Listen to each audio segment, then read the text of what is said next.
So how much is that?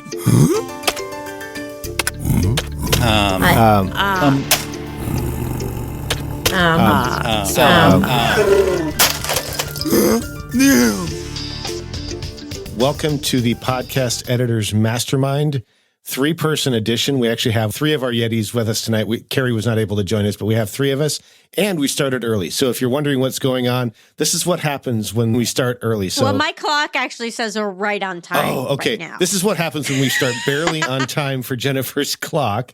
And if you're joining us, we're really glad that you're here, whether you're joining us live or you're catching the replay. Glad that you're here. We would love to hear from you in the comments to help guide this conversation and to be part of the conversation. Tonight, we're planning to talk about us because we're the most important thing going on. No, we just wanted to kind of reconnect with you and with each other, share a little bit about what's going on, and then talk about the year going forward. But of course, before we can do that, we have to introduce ourselves. That's required because it's a podcast. So I'm Bryan Entzminger. You can find me if you want to at toptieraudio.com. And over here is Jennifer Longworth of bourbonbarrelpodcasting.com. And our special guest. Oh, no. Who's there? Yes, the returning. I'm Daniel Abendroth. You can find me at rothmedia.audio. The goal for tonight, I think, is just relational. We just kind of want to share a little bit about what's going on, what's interesting us, some of maybe the challenges that we've faced, some of the opportunities we're hoping to capture, and then also to hear from you. And then maybe toward the end, talk a little bit about this show and the future of it and ask for your opinions because we want to make something that's valuable for you. As much fun as this is, we could do this for free and not pay an editor, but we want you to be part of it too. So there we go. I think probably the elephant in the room, no joke about weight or anything, but Daniel hasn't been with us for a few episodes. So Daniel, do you want to maybe just kick us off and share a little bit about what's going on this year or the past year for you? Yeah, I would say it's almost like the past year and a half because I don't think we made this public and we talked to, a few friends. But back in June of 2022, my wife and I decided to start planning and actually move out of the country. And we're planning on moving to Portugal, actually. We spent several months planning and then got everything together, applied, and then moved. We gave up our apartment. We were living in Memphis. We gave that up, moved in with some family back in the end of May of 2023. And then we were staying there. It was okay situation, but we're staying in my in-laws, my sister-in-law and her husband. We're staying in their basement for 6 months. And as you can imagine, it's not an ideal situation. Terrible internet. I was working essentially like a rolling table on my couch in the basement. Bureaucratic nightmare, things didn't pan out. And so we had to kind of put that idea on hold or like go another route. So we're still like in the area, staying here for the foreseeable future. And so now I actually have like my own office, my own workspace. I'm able to actually kind of get back on and join you guys again. Better internet. Much better internet. When we first moved in, we were getting, I think the best I could get, and that was like off-peak hours, was 8 megabyte download, 0.5 upload speed. And then eventually I had to like get a T-Mobile hotspot internet, which bumped up during peak. I could get, 160 download, but still decent upload. But like when you're using a 5G mobile network as your internet, the latency is awful. But now, for the first time ever, we have fiber, and that has been an absolute delight. Oh, I bet. Are you full gigabit? No, so actually, the service provider that we have can go up to 2 gigabit. Oh, wow. Yeah. For the same price we were paying for 1 gigabit in Memphis. But I thought that was a bit overkill, so we decided to save some money and only do 600. And it's symmetrical, I think, so it's 600 up and down. Yeah, that's what we have with fiber as well. Yeah, and that has been amazing. Now that I'm doing more video, like uploading video to YouTube and everything, it's instead of like setting it up, going to bed and then hoping it's done by the morning. Yeah, it's been amazing. Because of that, you're able to rejoin the show. We can start getting your perspective again. You're not just sitting in the background and us missing you every single time. So Aww. Not appearing in this episode. Daniel, gosh, what a loser. No shade or anything, but man, we did miss you. So Jennifer, what's going on with you? Oh, goodness. Lots of things, nothing at all. I don't know. My word of the year, I'm going to go with that, is developing or develop. So that's like how to grow with clarity. Oh, nice. is kind of what I'm thinking as far as the business goes. I haven't moved. I haven't planned to move. I haven't done anything dramatic like Daniel. I did get a new desk, a new office space, which maybe I'll show on camera next time. Just keep trying to build the business and do my thing and be the expert in podcasting that I am and stuff. Cool. So for me, I feel guilty of trying to think about what we wanted to talk about tonight and then never thought about what I was going to talk about. But for me, 2023 was actually a pretty challenging year on the business side.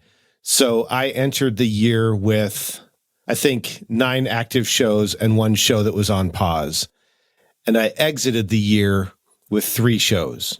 Wow. So it was a challenging year in the sense that one show, the host had been running it for about 5 years and it just wasn't achieving his goals. He actually had 2 shows. He exited one in the middle of the year because running 2 shows that aren't growing is really grueling. There's no surprise there. And then as he got to the end of the year, he decided to close the curtain on the other one. So it's not like he found a better editor or anything. He just stopped making the show, which I get, right? I mean, you have to make the right decision for the time and the money that's involved in stuff.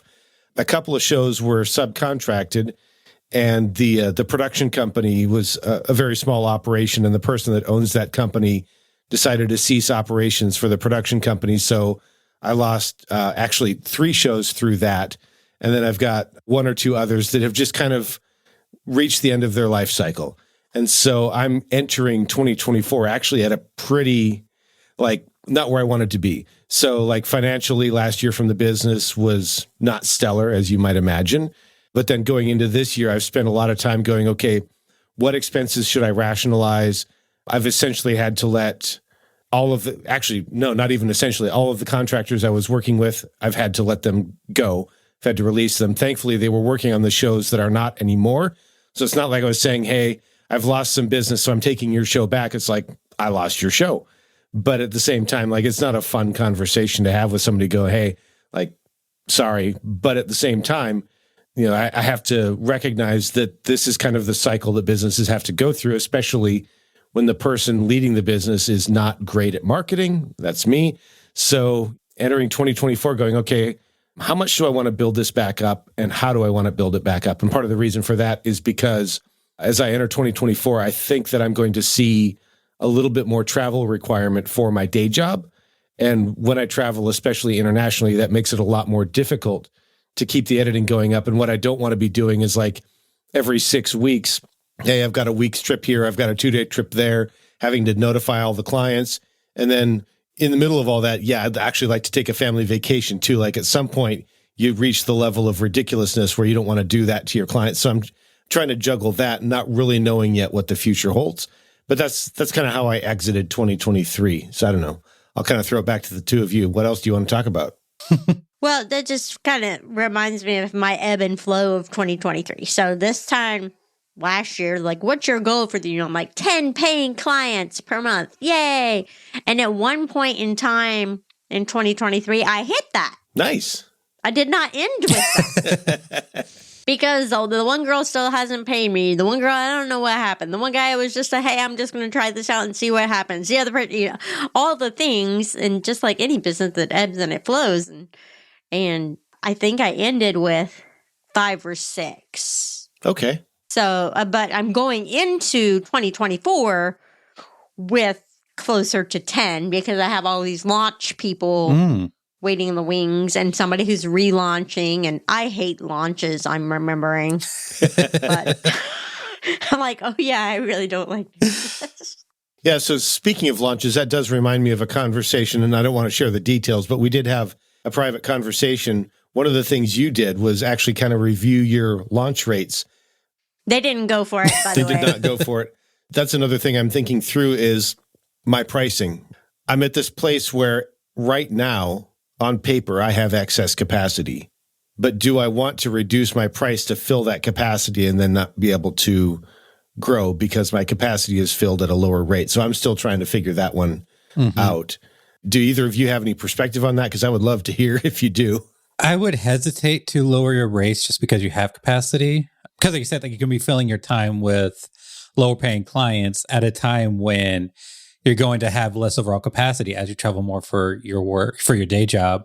And since this isn't your full-time job, there's not like a huge need to pay the bills with it, I'm assuming, as far, No, but it's really nice. I mean, so basically the editing business paid for vacations last year and a little bit here and there to help out with bills. We've had some fairly significant medical stuff, like medical bills to take care of, not like somebody had a car accident and their head got chopped off, but, and so being able to have that reservoir of money to draw from was very helpful. I don't want to do that all the time, right? I want the business to stand on its own, but at the same time, you look at it and you go, well, if I hadn't put the last 5 years into that and set this money aside, that wouldn't have happened. Yeah. So I'm wondering, do we want to like go into this now, or do we want to like maybe next episode put you in the hot seat and kind of mastermind like what your business looks like? That makes me uncomfortable. We should probably do that. Because I could spew my ideas now, but I'm wondering if it might be more advantageous to kind of devote an entire episode to it. Let's ask our audience, those watching, would you rather see Bryan squirm now or in a couple of weeks? Just leave your comments in the chat and we will either do them or ignore them depending on how I feel about it, because I have the power of clicking the button.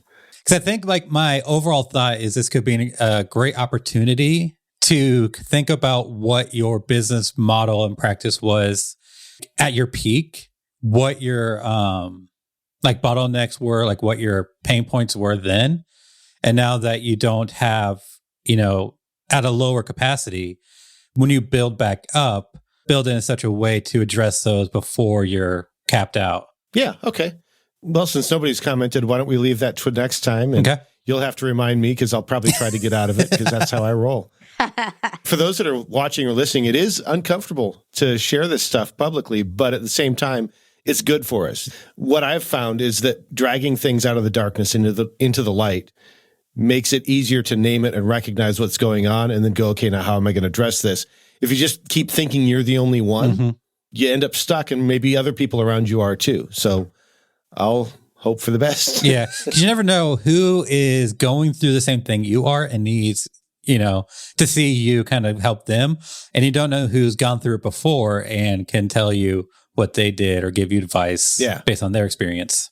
So I will say that it's not fully formed and we'll probably redo it in a couple of weeks. But my tentative plan for this year is basically to try to rebuild the base of the business in a more sustainable way. Because I think that what I was doing to keep 10 clients going or 10 shows going, probably not sustainable long-term, which is probably why it's taken me so long to recover. I'm still just exhausted all the time. So like even with capacity, I've got to kind of rethink that as well.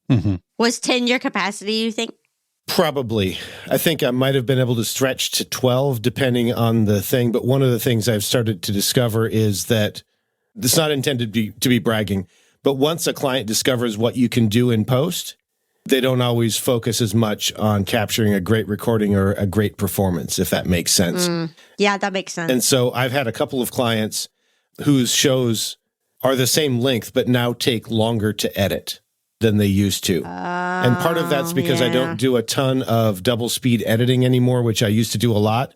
But I had an issue where my mouse stopped working properly. And so I've kind of gotten out of that practice. So absolutely, that's part of the issue.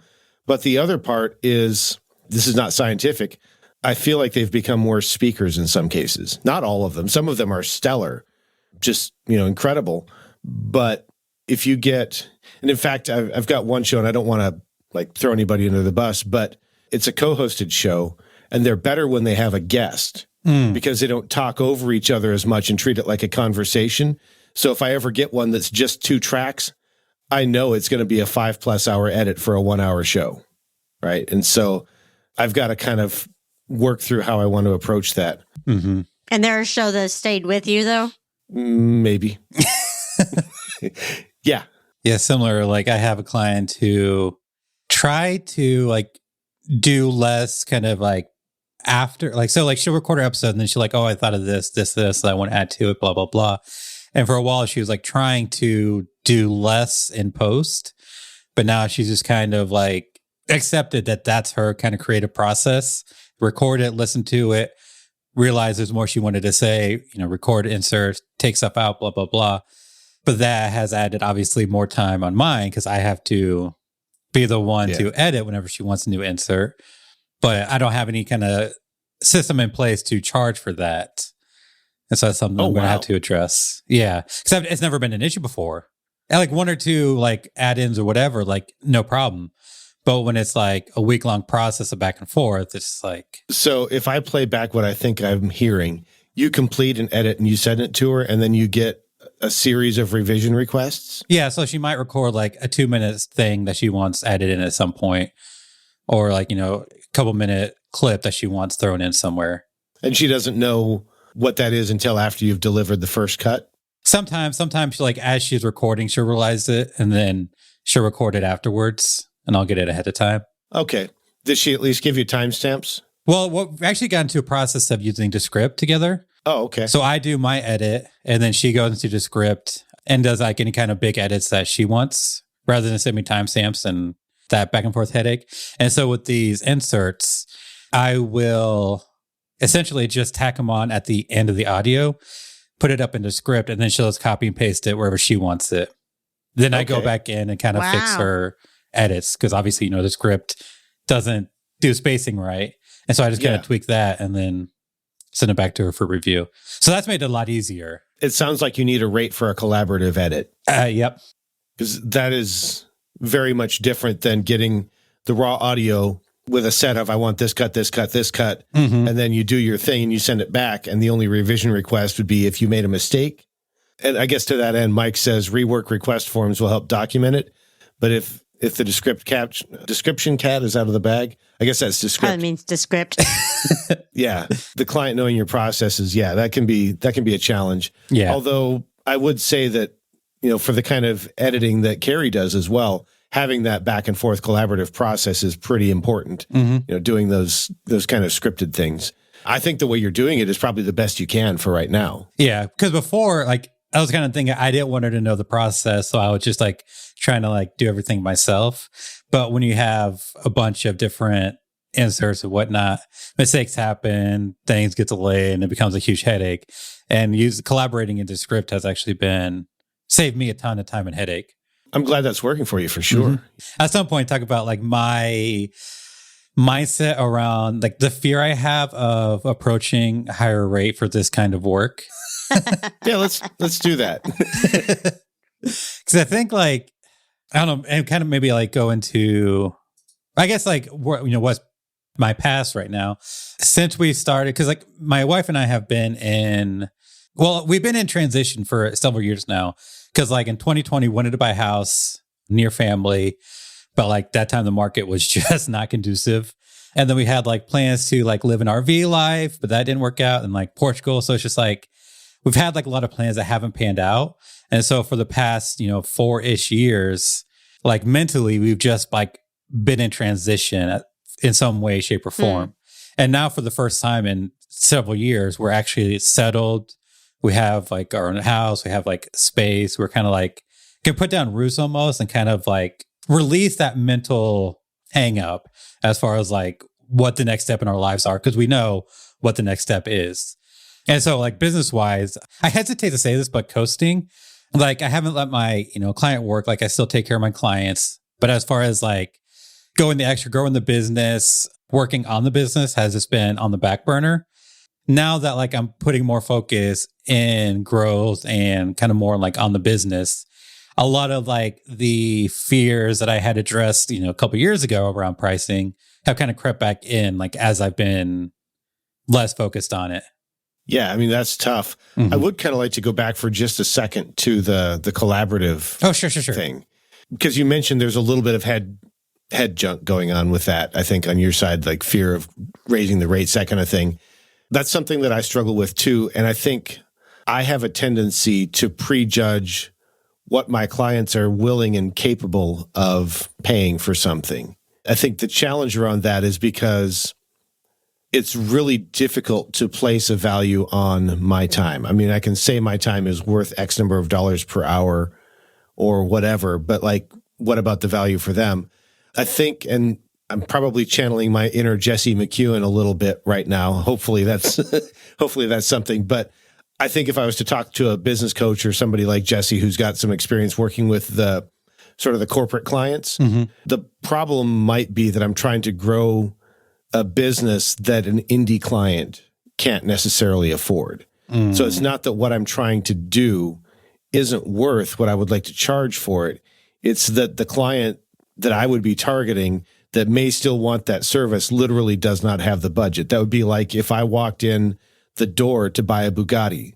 It may or may not be worth what they charge for it. I have no idea. What I do know is that if I walked in with and bought that, my wife and I would be having a very hard conversation about what we're not eating, and it would be food. So I think there's an element of that. I don't know if that applies to you. What are your thoughts?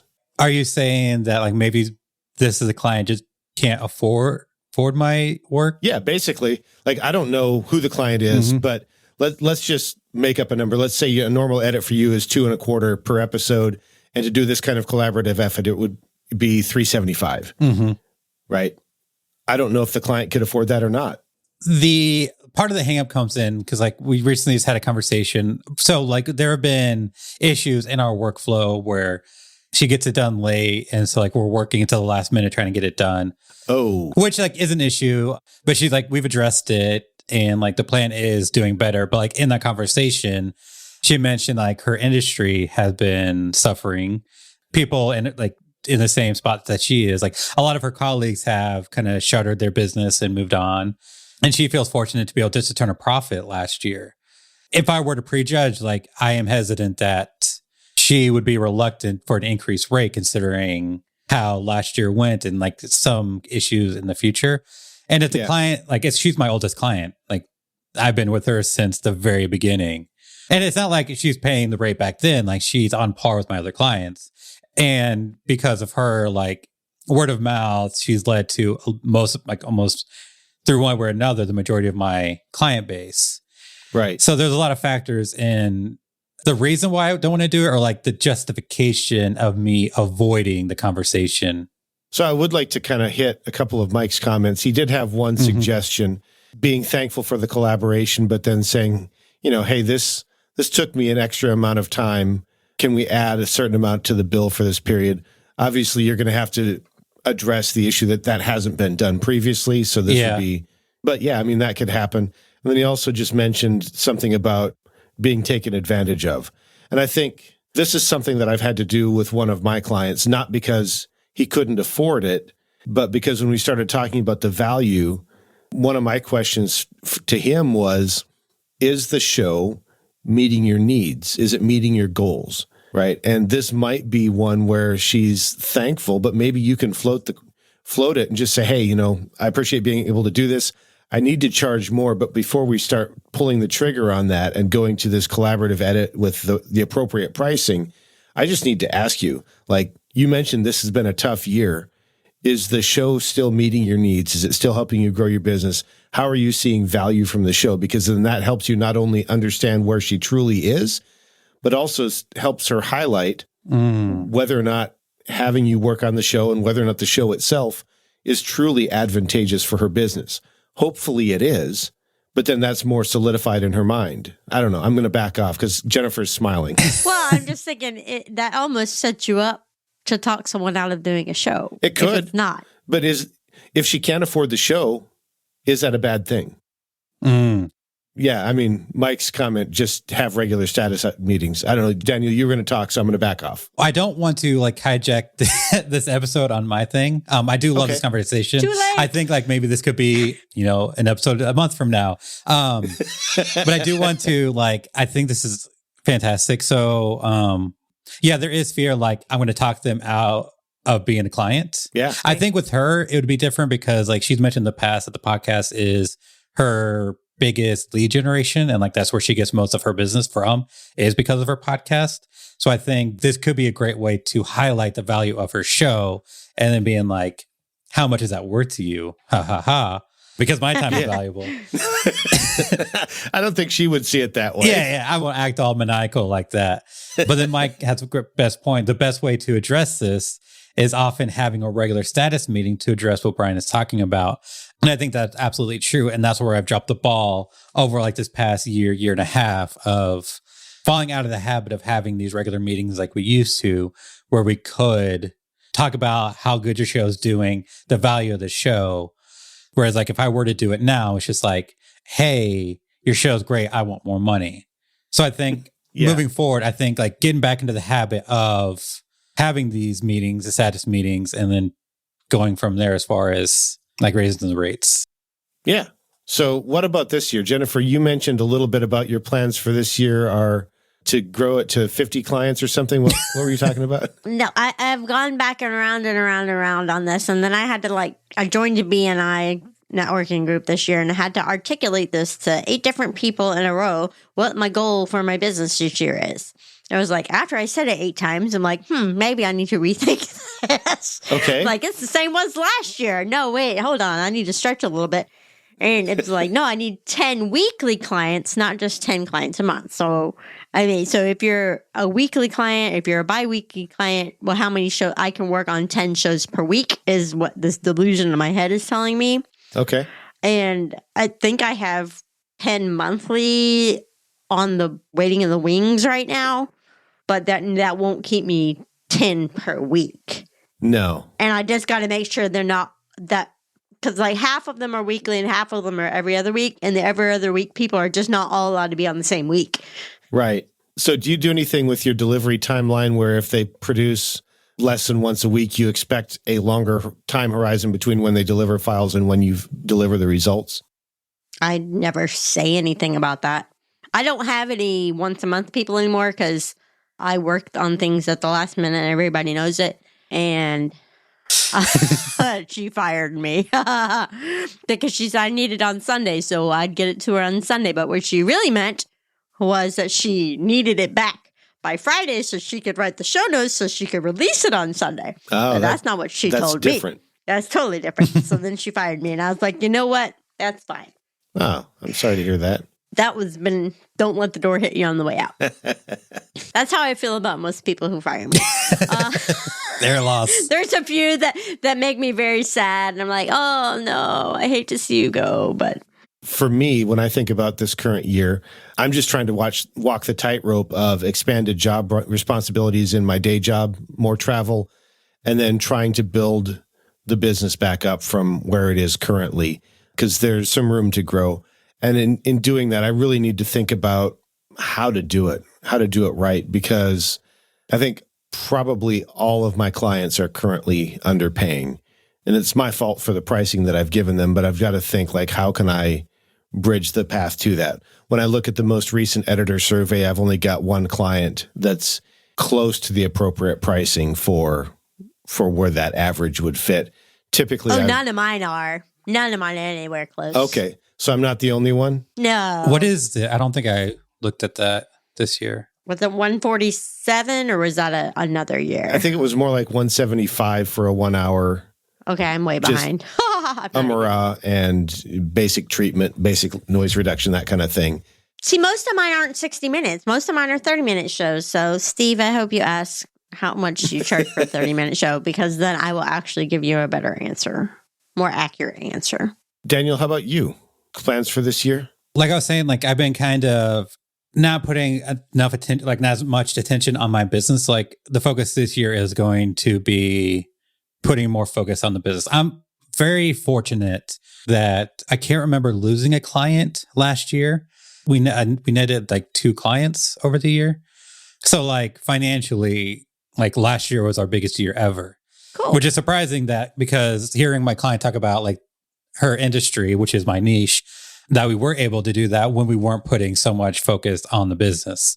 Yeah. So I feel very grateful to be in like such a strong position, more focused on it. And then Michelle coming back. So being the transition, trying to move her time in the business, she reduced how much time she's putting in the business. She's still doing like the day-to-day that she needed to, getting client work done. But as far as focusing on growth, all those extras, all of her like time went into packing and filling out the forms and like doing the majority of the planning for this move. And so now that we're settled, like she has excess capacity that she can now put back into the business. So giving that extra attention to our clients, to the business, seeing like what new services or like how we can change our services, possibly looking into new niches. I think there might be a couple opportunities for like different niches or whatever, different groups that we could possibly reach out to. And then getting back into my Reaper for Podcasting YouTube channel. Nice. Yeah. Now that I actually have like space I can record and like be able to focus, I'm excited to get back into that. I think it's been 2.5 or 3 years since I last posted a video. And the crazy thing is I've gained 1,100 subscribers. Like my channel's doubled since the last time I released a video. So like the opportunity is still there. Like the need for it is still there. So I'm excited about like getting back into it and releasing content. I just have to be able to like plan better and like come up with like a content calendar or something and get back into the habit and the practice of it. Nice. Yeah, it's super cool that you've grown that. My channel, that's primarily Hindenburg stuff, has not gotten a lot of love in the past year or 2 or 3, in part because Hindenburg launched a new version of the software and basically just screwed up the launch. And so it's a little bit buggy right now. And some of the features aren't fully built out. So like they're in process, they're still developing stuff, but it's really hard to develop tutorials or even sometimes to recommend the software knowing that the old version is no longer available and no longer supported. The new version has features that really only, in quotes, fully work if you've bought the subscription model rather than the perennial purchase. So like you can do transcriptions and all kinds of cool stuff with transcriptions, but you have to buy transcription hours. And the easiest way to do that is just to subscribe at like $20 a month, or you have to buy transcription hours. And then when your hours run out, you buy more, but they roll off at the end of the month because the company that they're partnered with to do the transcriptions, their requirement is whatever minutes you buy roll off. And if I run 3 tracks of audio, it counts 3 times, right? So if I've got an interview that's an hour long with 3 people on it, it's 3 hours of audio, which is how Descript used to do it. I don't know if they still do. It's pretty common if you load 3 for them to charge you for that. But it's just like, I still love the software. I am honestly exploring other options. And so far I've not found anything to replace it, but it's hard to go, yeah, I'd love to build a bunch more tutorials, not knowing for sure what they're going to release next week and whether or not it's going to change what I've done. Yeah. Oh, that's so frustrating. And like all the content you created in the past is irrelevant now because I don't know that anything that I've done is irrelevant. Okay. But there are new features and stuff. Okay. So yeah, I did want to kind of go back and just kind of pose the question. Mike had commented while Jennifer was talking about gauging by the number of weekly shows because skill factor or speaking skill sets are all over the board. And I would absolutely agree with the comment about skill sets of speakers. As I've already shared, like some of my clients have gotten arguably worse. And there's a reason I have favorite clients. My question back to the two of you and to Mike and anybody else, if not number of weekly shows, what would you use to gauge growth? Like, is it just a financial measure? What goal would you set? I don't know personally what I would do because I tend to think in number of shows and gross revenue. That's how I don't know. Daniel, you had a thought. Yeah. So I would say like the easiest way to gauge, to monitor your goal and track your goal would be the number of clients, like new clients, whatever. I guess you could probably have 2 separate goals. Yeah. But I think as far as like that, like the internal like joy of signing a new client, I think might be easier to track, easier to strive for.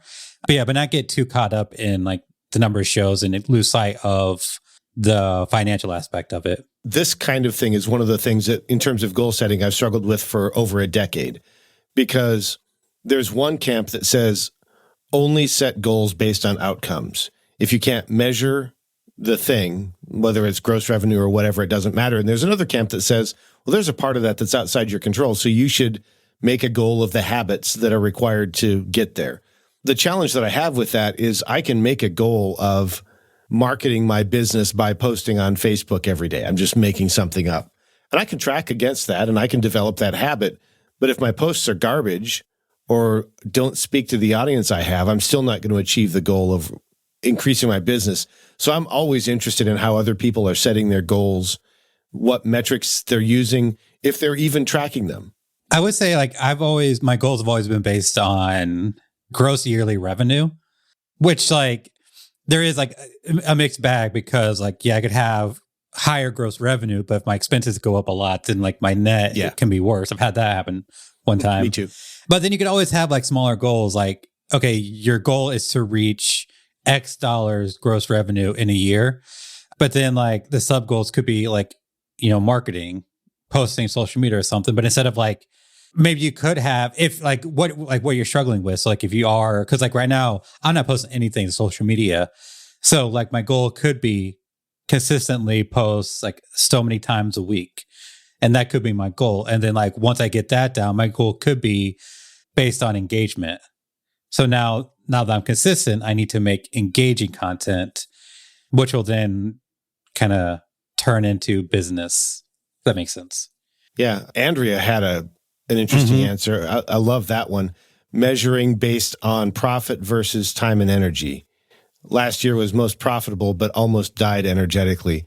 So that's a really valuable one because there's like the profit speaks to not only gross revenue, but controlling your expenses and that kind of stuff. And then the energy talks about essentially how much of the work am I doing, right? So if I'm the business owner and I'm the only person working in the business, then 100% of the energy comes from me. Yeah. And I think that's a good way to do it.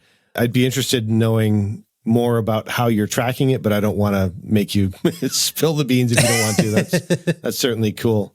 I'm wondering, have you gotten any new toys or any new gear in the last year, 6 months that you want to talk about? Yes. I got a big desk.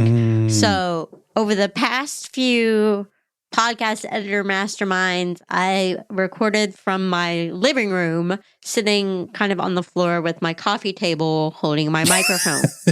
But my office is in my guest bedroom. My youngest daughter took the bed to her new apartment. There was a lot of empty space in here now. I'm like, you know what I want? I want a real desk. So I got this big, 5 foot long desk, 60-inch, I guess is about how wide it is. Nice. And it's deep. And I got my big monitor. And so I'm very excited to be back in my office space, working at an office. And then I got a new boom arm, which I might return. I bought some other toys too that I didn't like, so I'm returning them. But the desk, the workspace, giving me breathing room. My cats like it too because they just come lay down and there's actually room for them. But yeah, nice. I'm happy with my new desk. So it's not traditional tech gear, but it's pretty awesome. Nice. I have a couple new things. One of them is I have a new Rodecaster Pro 2. Not because I bought it, but because the one that I had, the power switch went out. And so after shipping it off to Rode, I got a new one from them, which was very kind of them. And it only cost me the price of shipping from here to California, which is more than you might think. No, I just sent client gifts to California. I know. Nice. I also, just this week or last week, I got a teleprompter for my room. And it's one of those that it doesn't come with a screen.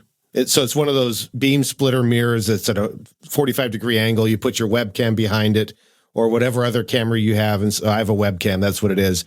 But then the screen is actually my phone. So I got an app that allows me to mirror my screen on my phone upside down and backwards.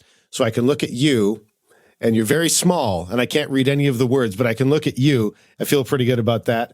And then I also bought the DaVinci Resolve Speed Editor. So I've been looking to get into video, and the software that I'm most interested in is the same software that Alejandro uses. It's DaVinci Resolve. I've been running the free version, but buying the Speed Editor includes the purchase of the paid version, which comes with all kinds of things that I'll never use, like Dolby Atmos mixing and crazy stuff. But it also comes with transcriptions and some AI tools to help with cleanup and mixing and all that stuff. So I'm interested to learn how to use that better. One of the shows I work on is the sermons from my church. And I've been doing those in audio. I've been doing them in Resolve, just working with the audio editor there because it's really streamlined and because I didn't want to pay the update price for Reaper, when my license ran out with the newest update. But I can also then take a video version and turn it into one of those vertical videos. It's really easy to turn it into a vertical video and then just export it. So I'm learning how to do that. I'm not doing anything heavy yet, but I have an interest to get into video. So we'll see how that goes. That's one thing like that's been on my to-do list is learning DaVinci, because I use Premiere for most of my video stuff, Reaper for basic video editing. But when I need to do something a little bit heavy hitting, then I do Premiere, but I really want to learn DaVinci. But it's one of those things like I hate not being proficient at something. And so it's easier just to open Premiere back up and just do it real quick than trying to figure out how to do it in DaVinci. Mm-hmm. But I might look into that speed editor. That looks really fun. The paid version of the software is like $300. Mm-hmm. The speed editor is $400, but it comes with the software. Okay. So I was like, you know what? If I don't like the speed editor, I can probably still sell it for $300, maybe more, and basically get the software for free. There you go. So new gear toys for me, I invested in some decent studio monitors. Ooh, nice. For the past 6 months, I have been using just my laptop speakers and obviously my headphones. But I don't want to wear headphones all day. So I'll do my cleanup with the headphones and then editing with the computer speaker. But obviously you're not going to hear everything. So I got some, I think they're PreSonus. Okay. I forget what the brand is, but that's been really nice. And then while I didn't have a desk up in my boom arm or anything, I invested in the Audio Technica headset. It's like the Stream one. I can't remember what it's called, but it has the microphone piece. And for what it is, it sounded amazing. So if you do, I don't recommend getting it if you can do other things. But if you're just in a position where you can't have desk mounted microphone or something, that is a great alternative. So for the first time ever, little thing. Yay. Yeah, my wife and I were renting a house. But for the first time ever, she has her own office. I have my own office. Wow. That's nice. No, that's just been amazing. Obviously, I still need to decorate and kind of have a nice little backdrop. She did a lot better job of decorating than you have. Yeah. Her office looks amazing. Because I'm just struggling what look I want. And so far it's just a blank wall. But I do plan on building some kind of sound panels and using some kind of cool fabric on the front for decor and then shelves or something. Hopefully I'll figure something out.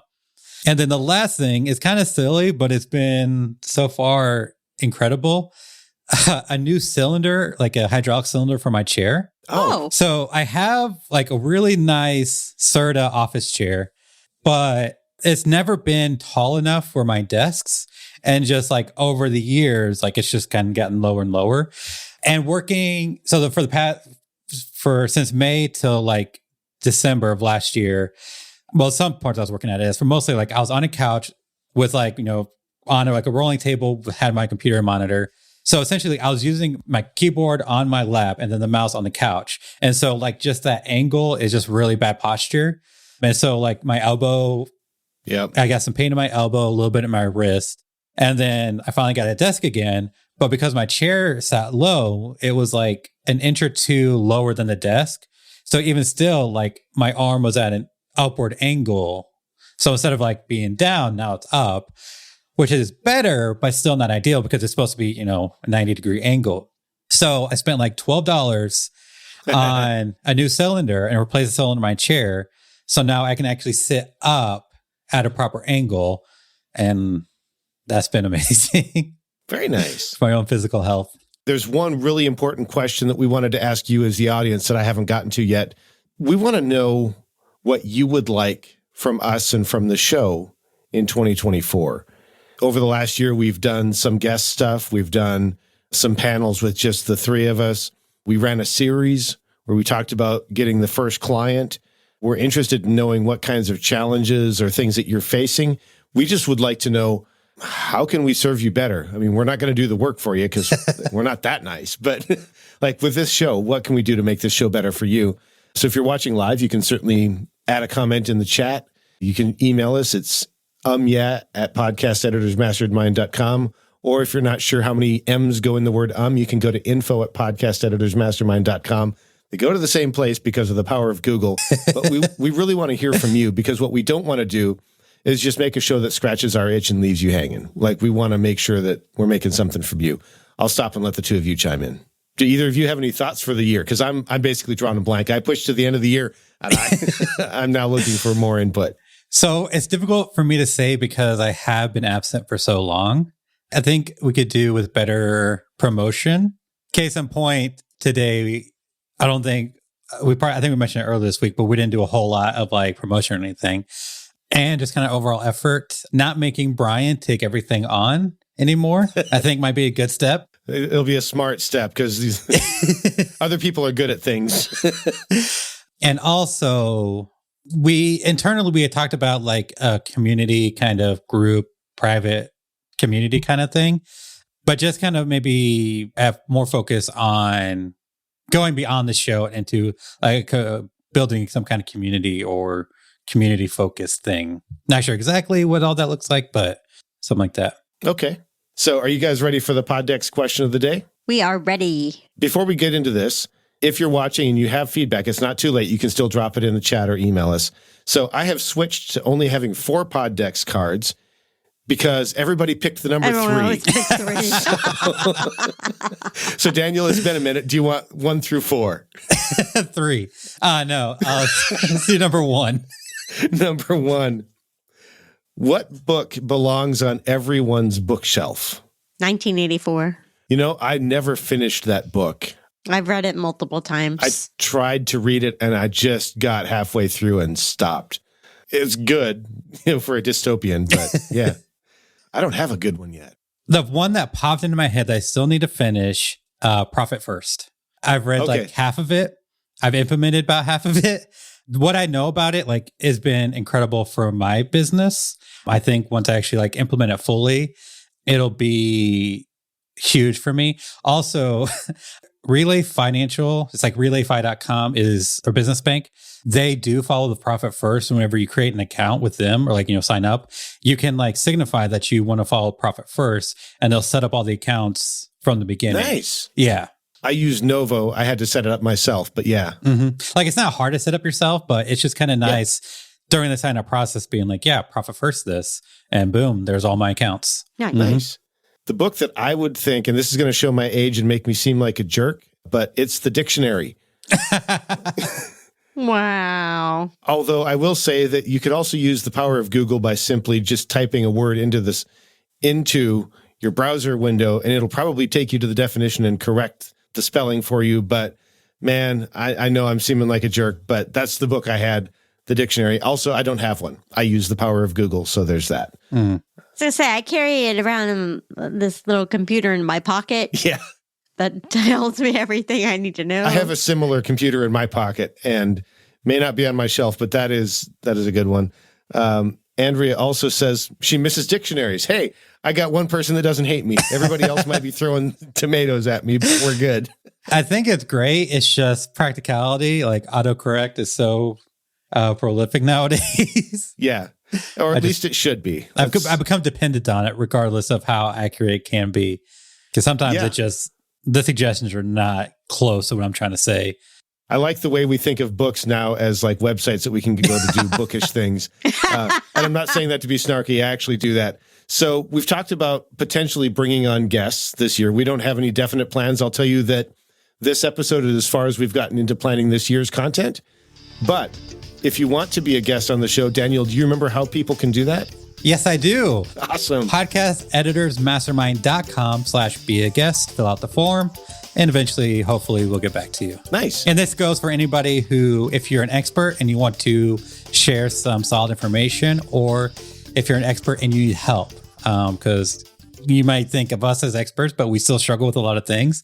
So if you do want to come on and mastermind a pain point or something you're struggling with, we would love to do that. In terms of the next episode, if somebody doesn't reach out to us with a topic or a guest wish, there's a chance it'll be me. So you might want to rethink that and come up with something. Send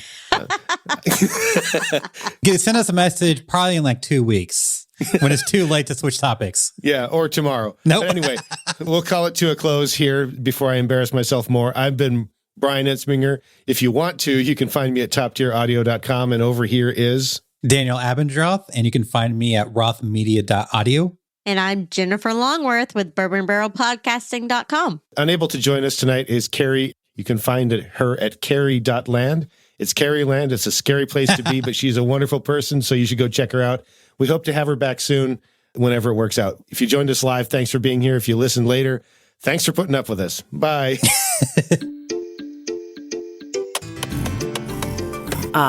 So how much is that?